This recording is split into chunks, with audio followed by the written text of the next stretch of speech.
శ్రీ గురుభ్యో నమః. శ్రీమాత్రే నమః.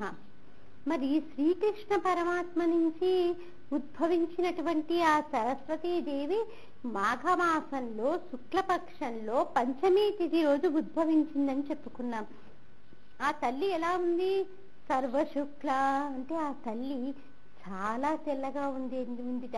ఆ తల్లి యొక్క ధ్యాన శ్లోకాన్ని చూసినట్లయితే యా కుందేందు తుషారహార ధవళ యా శుభ్రవస్త్రాన్విత యా వీణావరదండ మండితకరా యా శ్వేత పద్మాసనా యా బ్రహ్మాచ్యుత శంకర ప్రభృతిభి దేవై సదా పూజిత సామాం పాతు సరస్వతి భగవతి నిస్తేష జాడ్యాపహ అంటూ ఆ తల్లి యొక్క ధ్యాన శ్లోకాన్ని కనుక మనం పరిశీలించినట్లయితే అసలు ఆ తల్లి ఎలా ఉంటుందో మనకి తెలుస్తుంది. యా కుందేందు తుషారహార ధవళ.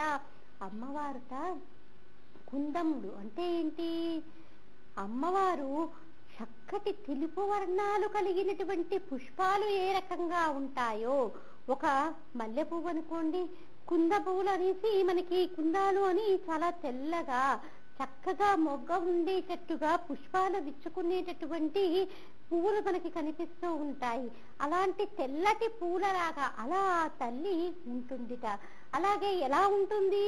శరత్చంద్రుడు అంటే ఆ తల్లి యొక్క ముఖార బిందాన్ని కానీ లేకపోతే ఆ తల్లి యొక్క శరీర లావణ్యాన్ని రంగుని చూసినట్లయితే శరత్కాలంలో ఉండేటటువంటి పండు వెన్నెల ఏ రకంగా ఉంటుందో మిగతా కాలాలలో కంటే శరత్కాలంలో ఉండేటటువంటి పౌర్ణమి చంద్రుడు చాలా పరిణతి చంద్రుడు అని చెప్తారు. ఎందుకంటే మనకి ఆశ్వీజ మాసము మరియు కార్తీక మాసము శరత్ ఋతువు కిందకు వస్తుంది. ఈ శరత్కాలంలో ఉండేటటువంటి చంద్రబింబాన్ని పరిణతి చంద్రుడు అంటారు. అలాగే ఈ చంద్రబింబం గురించి అనేక కవులు కూడా అనేక రకాలుగా వ్యాఖ్యానాలు చేశారు. ఎందుకు? ఆ చంద్రబింబం యొక్క కాంతి అంత అందంగా ఉంటుంది. అమ్మవారు కూడా అలా శరత్చంద్రుణ్ణి పోలి ఉంటుంది. ఆ తల్లి ఎంతో తెల్లగా ఉంటుంది. మరి ఆ తల్లి వేసుకునేటటువంటి హారాలు కూడా ఎలా ఉంటాయి? అన్నీ వేసుకునేది ఆ తల్లి ముత్యాల హారాన్ని వేసుకుంటుంది. ముత్యాల హారము అనగానే ఏంటి? ముత్యము అంటే తెలుపుగా ఉంటుంది. చంద్రుడు ఎప్పుడు కూడా మనఃకారకుడు అనగానే నిజానికి చూడండి, మన మనసు చాలా గందరగోళంగా ఉంది. ఏది ఆలోచించేటటువంటి స్థితిలో లేదు. ఏదో ఆలోచన, ఎటువంటి ఆలోచన నిర్ణయం తీసుకోలేక చాలా సతమతమైపోతూ ఉంటాము. అలాంటి సమయంలో మనము ఆరు బయటికి వచ్చి అటు ఇటు తిరుగుతున్నామనుకోండి, ఒక్కసారి మన దృష్టి కనుక ఆకాశంలో ఉన్నటువంటి చంద్రబింబం మీద పడిందనుకోండి, ఏ పౌర్ణమికి ఏదో ఆ రోజు అయిందనుకోండి, ఒక్కసారి ఆ పున్నమి చంద్రుణ్ణి చూడగానే మన మనసు ఏమైపోతుంది? ఒక్కసారి చాలా ఉల్లాసాన్ని పొందుతుంది. చాలా ఉల్లాసాన్ని పొంది మనకి ఉన్నటువంటి కష్టాన్ని మనము మర్చిపోయే అవకాశం ఉంది. ఎందుకు? చంద్రుడు మనఃకారకుడు. ఏ వయసు వారినైనా ఆకర్షించగలిగినటువంటి శక్తి ఆ చంద్రబింబానికి ఉంటుంది. కాబట్టి అమ్మవారి యొక్క రూపం కూడా ఎలా ఉంటుందిట? అంత అందంగా ఉంటుందిట. మన మనసుని ప్రభావితం చేసేటటువంటి రూపలావణ్యాలు ఆ యొక్క సరస్వతీమూర్తిలో ఉన్నాయిట. యా శుభ్ర వస్త్రాన్విత. తల్లి కట్టుకునేటటువంటి వస్త్రం కూడా ఎలాంటిది? చక్కటి ధవళ వర్ణం కల చీర కట్టుకుంటుంది. ధవళము అనగానే ఏంటి? చక్కటి తెలుపు. తెలుపు దేనికి గుర్తు? స్వచ్ఛతకి గుర్తు, జ్ఞానానికి గుర్తు. అందుకనే ఏంటి? తెల్లటి వస్త్రాన్ని ఆ తల్లి ధరిస్తుంది. పైగా ఆ తల్లి చేతిలో పట్టుకునేదేంటి? వీణ పట్టుకుంటుంది. ఈ వీణని ఏమంటారు? కచ్చెపి అంటారు. ఈ కచ్చెపి పట్టుకొని ఆ తల్లి వీణ మోగిస్తూ ఉంటే ఎవరైతే లలిత కళల యందు ఆసక్తి కలిగినటువంటి వారు ఉంటారో వారందరూ కనుక ఇలా వీణ పట్టుకున్నటువంటి ఆ సరస్వతీదేవిని కనుక ఆరాధన చేస్తూ ఉంటే తప్పకుండా వారికి వేటి యందు అంటే ఈ లలిత కళలైనటువంటి సంగీతము, నృత్యము ఇత్యాదుల్లో వేటి యందు వారికి ఆసక్తి ఉంటే దాని యందు వాళ్ళు చక్కటి ప్రావీణ్యాన్ని సంపాదిస్తారు. అందుకని ఆ వీణ పట్టుకున్నటువంటి తల్లిని మనం తప్పకుండా దర్శనం చెయ్యాలి. పైగా వీణకి కొన్ని మెట్లుంటాయి. ఈ మెట్లన్నీ ఏంటి, ఒకదాని తర్వాత ఒకటి. ఇప్పుడు మనము అందరం కూడా ఒకే స్థాయిలో ఉండం కదండి ఉపాసనలో. ఒక్కొక్కరిది ఒక్కొక్క స్థాయిలో ఉంటుంది. కొంతమంది చూడండి చాలా చిన్నతనంలోనే వాళ్ళ ఉపాసన స్థాయి చాలా హెచ్చుగా ఉంటుంది. ఇంకొంతమందికి చాలా మెల్లిగా ఉపాసన అన్నది కొనసాగుతూ ఉంటుంది. అంటే మనం ఒక్కొక్క ఉపాసన చేసిన కొద్దీ మనము ఎటువంటి మెట్లు ఎక్కుతామో తెలియచేసేది ఆ వీణ మీద ఉండేటటువంటి మెట్లు. ఈ రకంగా ఏంటి, ఆ తల్లి వీణ పట్టుకుంటుంది. యా శ్వేత పద్మాసన, ఆ తల్లి కూర్చునేది కూడా ఏంటి, అమ్మవారు తెల్లటి కలువ పువ్వు మీద కూర్చుంటుంది. తెల్లటి తామర పువ్వు దేనికి గుర్తు, జ్ఞానానికి గుర్తు. నిజానికి మన శరీరంలో కూడా షట్చక్రాలు ఉంటాయండి. మూలాధార చక్రం నుంచి సహస్రార చక్రం వరకు కూడా మనం శరీరం అంతా కూడా షట్చక్రాలతో నిండి ఉంటుంది. ఎవరమైతే ఏ ఉపాసన చేయకుండా ఆఖరికి శ్రీరామ అని కూడా అనకుండా ఉంటామో వారి యొక్క ఈ షట్చక్రాలు కూడా ఎప్పుడు కూడా నిద్రపోతూనే ఉంటాయి. కానీ ఎప్పుడైతే మనం జాగృతం చేస్తామో, ఒక్కొక్క మంత్రం పలుకుతూ ఒక్కొక్క బీజాన్ని పలుకుతూ మనలో ఉన్నటువంటి షట్చక్రాల్ని మనం ఎప్పుడైతే జాగృతం చేస్తామో, అలా జాగృతం చేసినప్పుడు మన సహస్రార చక్రం పైన ఉండేటటువంటి కలువ పువ్వు విచ్చుకుంటుంది. ఆ విచ్చుకున్నటువంటి కలువ పువ్వు ఏ రంగులో ఉంటుంది, తెల్లటి కమలంలా ఉంటుంది. కాబట్టి సహస్రార చక్రం తెలుపు రంగులోకి మారాలి అంటే మనం కూడా ఏం చేయాలి, ఉపాసన అన్నది మొదలు పెట్టాలి. ఎప్పుడూ కాదు, చిన్నతరం నుంచి కూడా ఈ ఉపాసన కనుక మొదలు పెడితే ఒక వయసు వచ్చేసరికి మనం చక్కటి స్థితికి చేరుతామంటే ఏంటి, జ్ఞానానికి గుర్తు ఈ కలువ పువ్వు. పైగా ఏంటి, అమ్మవారి యొక్క కనులని దేనితో పోలుస్తాము, అమ్మవారి యొక్క కనులని కలువ పువ్వులతో పోస్తాము. అమ్మా నీ కళ్ళు ఎంత అందంగా ఉన్నాయి. ఆ తల్లి యొక్క మోమును చూడగానే మనకి బాసరలో ఉన్నటువంటి జ్ఞాన సరస్వతీ దేవిని చూసామనుకోండి, ఆ రోజు నిజానికి మన మనసు తన్మయాన్ని పొందుతుంది. ఎందుకు అంత తన్మయాన్ని పొందుతుంది అంటే, ఆ తల్లి ముఖాన్ని చూసినట్టయితే అప్పుడే తీసుకొచ్చినటువంటి పచ్చటి పసుపునంతా కూడా ఆ ముఖానికి అలదినట్టు, నుదుటన ఇంత కళ్యాణ తిలకం పెట్టుకొని చెంపకి చారడేసు కన్నులేసుకొని మనల్ని కళ్ళతోటే ఆ తల్లి పలకరిస్తోందా, అమ్మా నా కోసం నువ్వు ఇంత దూరం ఎందుకు వచ్చావు, నిన్ను అనుగ్రహించడానికి నేను సిద్ధంగా ఉన్నాను, నువ్వు ఒక్కసారి నన్ను తలుచుకుంటే చాలు అన్నట్లుగా భావన కలిగేటట్టుగా కన్నులు ఉంటాయి. అంటే కలువ పువ్వుల్లాగా ఉంటాయి. మరి ఆ తల్లి యొక్క మోము ఎలా ఉంటుందిట, ఆ తల్లి యొక్క పెదవులను చూసినట్లయితే శరత్కాలంలో ఉండేటటువంటి చంద్రబింబం ఏ రకంగా ఉంటుందో అలాగా ఆ తల్లి యొక్క వదనాన్ని కనుక మనం పరిశీలించినట్లయితే ఆ తల్లి యొక్క పెదవుల పైన చిరునవ్వు చిద్విలాసంగా కదలాడుతూ ఉంటుంది. అలా చిద్విలాసంగా కదలాడుతూ ఉంటే ఆ దైవీ తత్వం అనేది మనకి గోచరమయ్యి మనము ఆ తల్లికి మనకి తెలియకుండానే మనము బందీలమైపోతాము. అంత రద్దీలో కూడా అసలు ఒకళ్ళకొకళ్ళు తోసుకుంటూ మనము అలా దర్శనం చేసుకుంటున్నప్పటికీ కూడా ఆ తల్లి యొక్క చిరునవ్వుని, ఆ తల్లిని కాంతులీనుతున్నటువంటి ఆ తల్లి యొక్క కనులని చూడగానే మనకి ఎంతో ఆనందం కలుగుతుంది. ఇప్పటి వరకు మనం పడినటువంటి కష్టాన్నంతా కూడా మర్చిపోయి అమ్మా మాకు జ్ఞానాన్ని అనుగ్రహించు తల్లి అంటూ మనము ఆ తల్లిని వేడుకుంటాము. అంత చక్కటి రూపలావణ్యాలను కలిగి ఆ తల్లి ఉంటుంది. మరి ఒక రకంగా కనులని కలువ పువ్వులతోటి అలాగే ఆ చిరునవ్వుని మనము చంద్రబింబంతో పోల్చామనుకోండి, నిజానికి చంద్రుడు ఉదయించగానే కలువ పూలు విచ్చుకుంటాయి. ఈ రకంగా అవినాభావ సంబంధం కుదిరిందా లేదా? అందుకని మన శంకర భగవత్పాదుల వారు కూడా ఏం చెప్పారు, శరజ్యోత్స్నా శుద్ధాం శశియుత జటాజూటమకుటాం వరత్రాసత్రాణ స్ఫటిక ఘటికా పుస్తకరాం సకృన్నత్వానత్వా కథమివ సతాం సన్నిదధతే మధుక్షీరద్రాక్ష మధురిమ ధురీణాః ఫణితయః అంటూ అలాంటి రూపంతో ఉన్నటువంటి ఆ తల్లిని మనము ఎప్పుడైతే ఆరాధన చెయ్యటం మొదలు పెడతామో మనకి మధురమైనటువంటి వాక్కులు వస్తాయి. ఆ వాక్ సంపద ఎక్కడి నుంచి వస్తుందో చెప్పలేము. నిజానికి మనం ఒక విషయాన్ని ఏదైనా చెప్పాలనుకున్నామనుకోండి, ఆ తల్లి యొక్క కృపే లేకపోతే అసలు ఒక పదం తర్వాత ఒక పదం పలకడమే కష్టమైపోతుంది.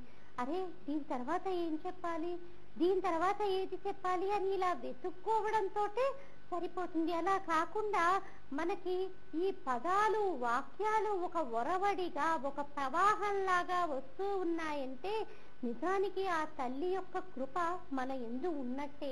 కాబట్టి ఆ కృపని ఇంకా మనం జాగృతం చేసుకోవాలి. ఆ రకంగా ఆ తల్లి యొక్క కృపకి మనం ఇంకా పాత్రులం కావాలి. కాబట్టి ఈ వసంత పంచమి రోజు ప్రత్యేకంగా ఆ తల్లి యొక్క ఆరాధన చేయటము, పైగా ఇది మనకి శ్రీకృష్ణ పరమాత్మ అందించినటువంటి వ్రతం కాబట్టి తప్పకుండా ప్రతి ఒక్కరం కూడా అది ఆచరించి తీరాలి. ఎందుకు? శ్రీకృష్ణ పరమాత్మ అంటే ఎవరు? జగద్గురువు. ఆయన భగవద్గీతను మనకి అనుగ్రహించి జగద్గురువు అయ్యాడు. కాబట్టి గురువు చెప్పినటువంటి మాటని తూచా తప్పకుండా పాటించడం శిష్యులుగా మన యొక్క ధర్మం. కాబట్టి ఆ తల్లి యొక్క ఆరాధన ఈ వసంత పంచమి రోజు ప్రతి ఒక్కరూ, ఒక విద్యార్థులే కాదు, ముసలి వాళ్ళు, యువకులు అందరూ కూడా చేసి తీరాలి. ఆ తల్లి యొక్క రూపము అంత లావణ్యం కొలుపుతూ ఉంటుంది. మరి ఈ తల్లిని ఎవరెవరు ఆరాధన చేస్తూ ఉంటారట? ఈ తల్లిని ఆరాధన చేసేవారు యా బ్రహ్మాచ్యుత శంకర ప్రభృతిభిః దేవై సదా పూజిత. ఆ తల్లిని భర్త అయినప్పటికీ కూడా బ్రహ్మదేవుడు కూడా పూజిస్తూ ఉంటాడట. ఎందుకు? భార్యగా కాదు, ఆవిడిలో ఉన్నటువంటి వాగ్దేవికి బ్రహ్మగారు కూడా పూజిస్తూ ఉంటారట. అలాగే అచ్యుతుడు అనంతుడు అయినటువంటి ఆ విష్ణుమూర్తి కూడా తాను స్థితికారకుడు కాబట్టి తాను స్థితికారకుడిగా ఉండి పరిపాలన సక్రమంగా చెయ్యాలి ఏముంటే ఆ సరస్వతీదేవి యొక్క కృప ఉండాలి. కాబట్టి అలాంటి అచ్యుతుడు కూడా పూజిస్తూ ఉంటాడట. శంకరుడు కూడా ఆ తల్లిని ఆరాధన చేస్తూ ఉంటాడట. నిజానికి జ్ఞానప్రదాతలుగా మనకి దేవతల్లో కనిపించేది ఇటు శంకరుడు, సరస్వతీదేవి. వారిద్దరూ కూడా అన్నాచర్యులుగా మనం చెప్పుకుంటూ ఉంటాం. మనకి జ్ఞానం కావాలి అని అనుకున్నప్పుడు ఇటు పరమశివుణ్ణి, ఇటు సరస్వతీదేవిని ఇద్దరిని కూడా ఆరాధన చేసినట్లయితే తప్పకుండా త్వరగా జ్ఞాన సమృద్ధి కలుగుతుంది. కాబట్టి ఈయన కూడా, శంకరుడు కూడా ఈ సరస్వతీదేవిని ఆరాధన చేస్తాడు. ప్రభృతిభి మొదలైన వారే కాకుండా దేవై సదా పూజిత, దేవతలందరి చేత కూడా నిత్యము కూడా ఆ తల్లి పూజింపబడుతూనే ఉంటుంది. సామాం పాతు సరస్వతి భగవతి నిత్తేష జాడ్యాపహ. కొంతమంది చూడండి, ఎప్పుడూ చూడండి ఏ పని చెప్పినా ఆవలింతలు వస్తూ ఉంటాయి. ఒక మంచి మాట వినాలన్నా ఎప్పుడు నిద్ర వస్తూ ఉంటుంది. అంటే వాళ్ళలో జాడ్యం అనేది చాలా పేరుకుపోయి ఉంటుంది. అంటే సోమరితనం అనేది చాలా పేరుకుపోయి ఉంటుంది. కాబట్టి అలా సోమరితనంతో ఉండేటటువంటి వాళ్ళు ఏ పని కూడా చేయలేరు, ఏది కూడా సాధించలేరు. కాబట్టి ఇలాంటి సోమరితనాన్ని ఆ తల్లి పోగొడుతుంది. ఎప్పుడూ హుషారుగా ఉండేటట్టు, ఎప్పుడూ నిత్య చైతన్యంగా ఉండేటట్టుగా ఆ తల్లి మనల్ని అనుగ్రహిస్తుంది. అలాంటి చైతన్యం ప్రతి ఒక్కరిలో కావాలంటే మనం చేయాల్సిందేంటి? ఆ సరస్వతీదేవి యొక్క ఆరాధన తప్పకుండా మనము ఈ రోజు చేసి తీరాలి.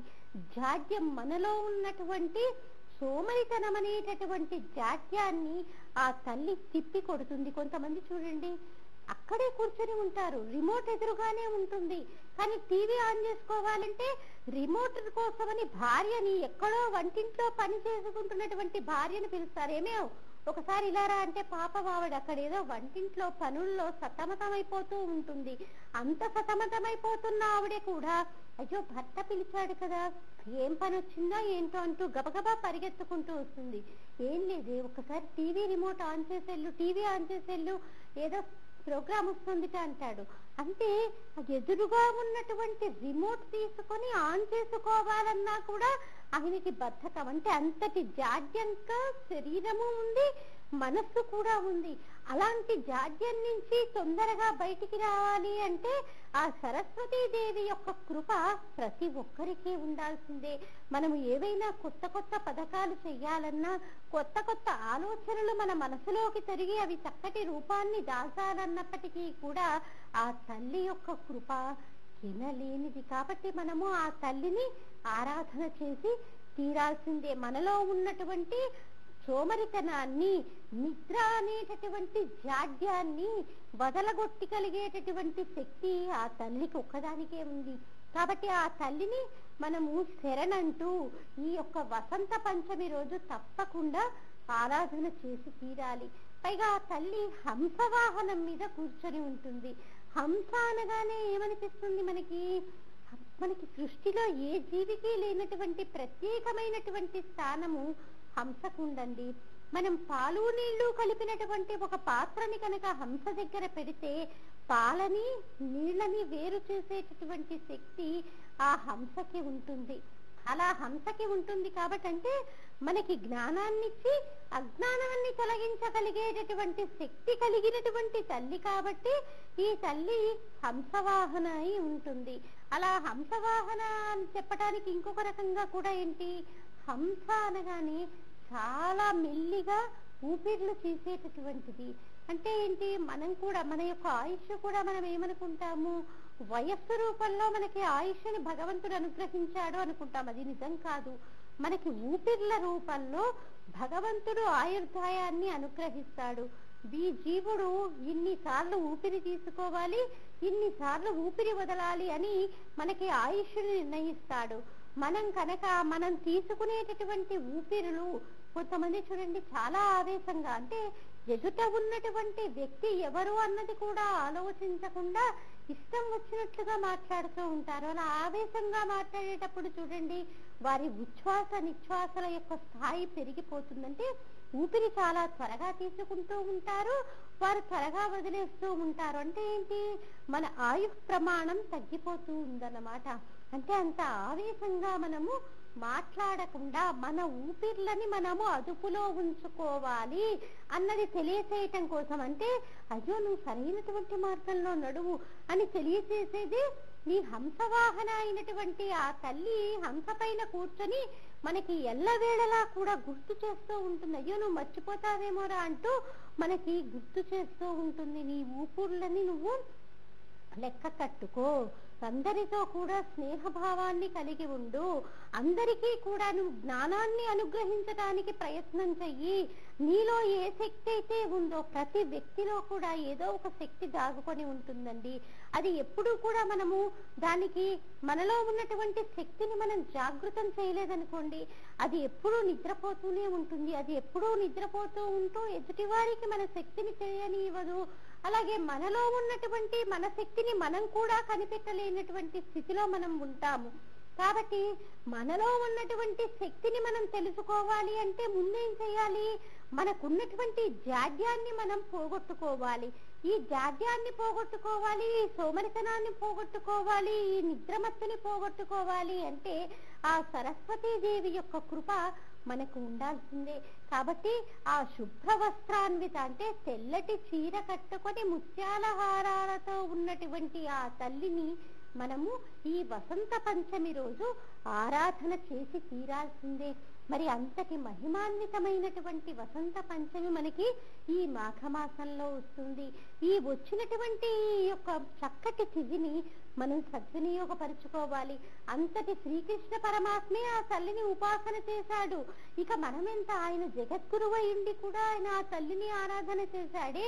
అంతటి బ్రహ్మగారే ఆ బ్రాహ్మీగా ఆ తల్లిని నాలిక పైన పెట్టుకున్నాడే. కాబట్టి మనం తప్పకుండా మనకి జగద్గురువైనటువంటి శ్రీకృష్ణ పరమాత్మ ఇచ్చినటువంటి ఈ రోజుని మనము సద్వినియోగపరచుకోవాలి ప్రతి ఒక్కరము కూడా. అంటే మనకేమనిపిస్తుంది, ఇది విద్యార్థులకేనండి, ఈ పెద్దవాళ్ళకి ఏముంది, మనకు పెద్దవాళ్ళం ఏం చేస్తాము, మనం ఇంకా చదువుకునేది ఉందా పాడా అనేసి మనం కొట్టిపారేస్తూ ఉంటాము. కానీ సరస్వతి అనగానే ఎవరు, ప్రతి ఒక్కరిలో ఉన్నటువంటి విద్య సరస్వతియే. నిజానికి ఇంట్లో ఆడవాళ్ళు వంట చేస్తూ ఉన్నారనుకోండి, అలా వంట చేసేటటువంటి శక్తిగా వారిలో దాగుకున్నది ఆ సరస్వతీదేవే. కొంతమంది చేస్తే చూడండి గడ్డి పచ్చడి కూడా మహా అద్భుతంగా ఉంటుంది. కొంతమంది చాలా షడ్రసోపేతమైనటువంటి పదార్థాలని చాలా ఖరీదు పెట్టి తీసుకొచ్చి వాళ్ళు చేసినప్పటికీ కూడా అది నోట్లో పెట్టుకోవడానికి రుచికరంగా ఉండనే ఉండదు. కారణం ఏంటి? ఆ సరస్వతీదేవి యొక్క కృప ఈ గడ్డితో చేసినటువంటి పచ్చడిలో చేసినటువంటి ఆవిడలో దాచుకొని ఉండటము, మిగతా వారిలో లేకపోయి ఉండటమే.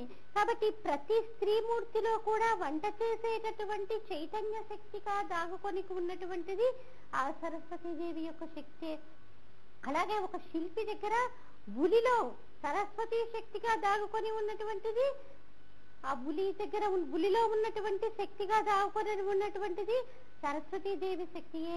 ఒక వైద్యుడి దగ్గర ఆయన రాసే మందులు ఎదుటి వారిని ప్రభావితం చేసి త్వరగా వారి యొక్క వ్యాధి నయమైపోయేటట్టుగా చూడగలిగినటువంటి శక్తి కూడా ఎక్కడుంది? సరస్వతీదేవిలోనే ఉంది. కాబట్టి ప్రతి ఒక్కరూ కూడా ఆ తల్లిని ఆరాధన చేయాల్సిందే. 60 ఏళ్ళు 70 ఏళ్ళు వచ్చేసాయండి, మేమిప్పుడేంటి ఆ తల్లిని ఆరాధన చేసేది అని అనుకోవటానికి వీల్లేదు. ఎందుకంటే ప్రతి ఒక్కరికి కూడా ఆ తల్లి ఆరాధన ముఖ్యమే. ఎందుకు? ఒక వయసు దాటిన తర్వాత మరీ ముఖ్యం. మోక్షం పొందాలి అంటే ఆ తల్లి యొక్క ఆరాధన ముఖ్యం. మనము కొంత జ్ఞానాన్ని సముపార్జించాలి అంటే ఆ తల్లి యొక్క ఆరాధన తప్పకుండా వయసు పైబడినటువంటి వాళ్ళు కూడా చేసి తీరాల్సినటువంటిదే. పైగా మనకి సరస్వతీదేవి యొక్క ఆలయాలు చూడండి మన దేశంలో చాలా తక్కువగా ఉంటాయి, ప్రసిద్ధిగాంచినటువంటివి. ముఖ్యంగా మనకి బాసరలో, అలాగే మనకి ఇక్కడ మన శృంగేరిలో, అలాగే కాశ్మీర్లో ఉన్నటువంటి సరస్వతీదేవి యొక్క దేవాలయము, ఈ మూడు కూడా ప్రపంచ ప్రఖ్యాతి పొందినటువంటి శారదా దేవాలయాలు. ఈ శారదా సరస్వతి అంటే మనకి సారాన్ని అనుగ్రహించేది, అలాగే జ్ఞానం అనేటటువంటి ప్రవాహాన్ని అనుగ్రహించేటటువంటి మూర్తులు. కాబట్టి ఈ అమ్మవారిని శారద అని అంటారు.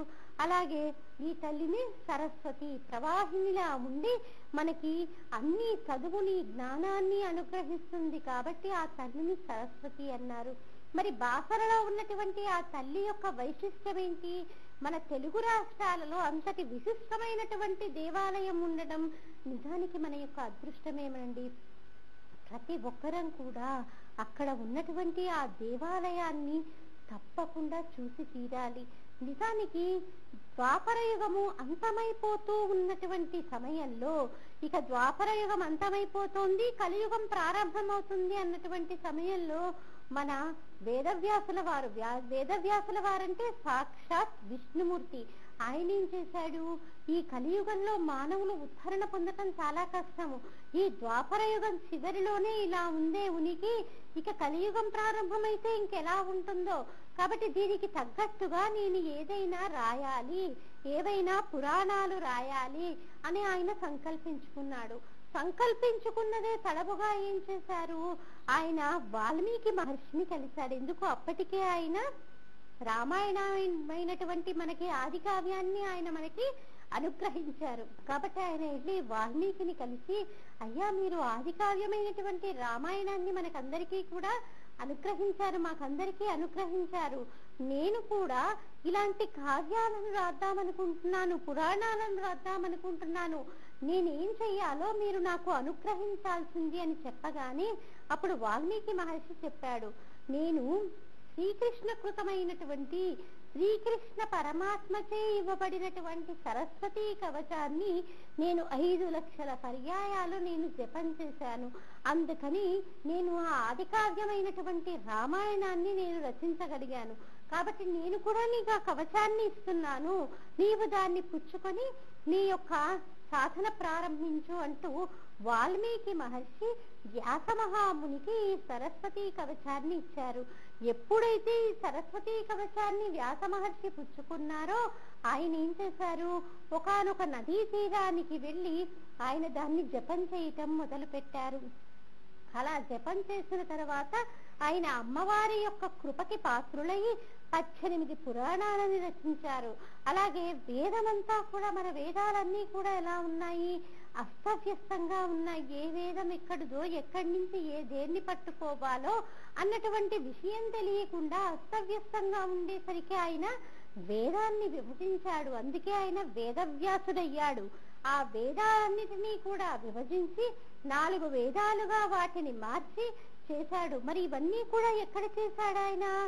పవిత్ర గోదావరి నదీ తీరంలో బాసర క్షేత్రం దగ్గర ఆయన ఇవన్నీ కూడా చేశాడు. అలా ఆయన ఉపాసన చేయగా సరస్వతీదేవి ప్రత్యక్షమైంది. సరస్వతీదేవి ప్రత్యక్షమై, వ్యాస నీకు అన్నీ కూడా అనుగ్రహిస్తున్నాను, నువ్వు వేదాలను విభజించగలుగుతావు, పురాణాలు రచిస్తావు అని ఆవిడ అనుగ్రహించిన వెంటనే ఆయన, అమ్మ నువ్వు నన్ను ఇప్పుడు అనుగ్రహించావు సరే, ముందు ముందు కలియుగంలో వచ్చేటటువంటి వాళ్ళు ని కూడా నువ్వు అనుగ్రహించాలి. కలియుగంలో మానవులకి ఈ పూజ చేద్దామని కానీ, ఈ తపస్సు చేద్దామని కానీ ఆలోచన ఉండదు. మరి వారిని కూడా నువ్వు అనుగ్రహించాలి. కాబట్టి ఈ నదీ తీరంలో నువ్వు వెలసి ఉండు అని చెప్పాడు. కాబట్టి ఆ తల్లి ఏం చేసింది? సైకతం అంటే నిజానికి ఒక ఇసుకతో మనం కనుక ఒక సముద్ర తీరంలోకి వెళ్ళి ఒక గుడి లాంటిది కట్టామనుకోండి, అది ఎంతసేపు ఉంటుందండి?